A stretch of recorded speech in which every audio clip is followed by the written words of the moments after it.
Recently টি-20 international ক্রিকেটে প্রথম কোনো বোলার হিসাবে 100 উইকেট পেয়েছে সেই ক্রিকেটারের নাম কি? মনে রাখবে আর্শদীপ সিং।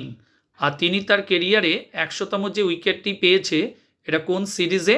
মনে রাখবে 2025 সালে যে এশিয়া কাপ ক্রিকেট অনুষ্ঠিত হয়েছে সেই এশিয়া কাপ ক্রিকেটে তিনি এই 100তম উইকেটটা পেয়েছেন।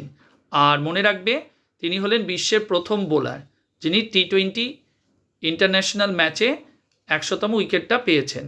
আর এই উইকেটটা পেয়েছেন কোন দেশের বিরুদ্ধে? মনে রাখবে ওমানের বিরুদ্ধে। আর লাস্ট ইয়ারে অর্থাৎ 2025-এর যে এশিয়া কাপ ক্রিকেট অনুষ্ঠিত হয়ে গেছে সেটা কারা জিতেছিল? ভারত। এবং রানার্স টিম কে ছিল? মনে রাখবে পাকিস্তান।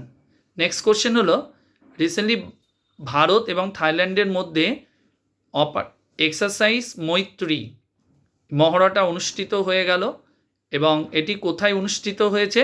মনে রাখবে ভারতের মেঘালয় রাজ্যে এটা অনুষ্ঠিত হয়েছে। কি নাম বললাম এক্সারসাইজটা? মনে রাখবে এক্সারসাইজ মৈত্রী।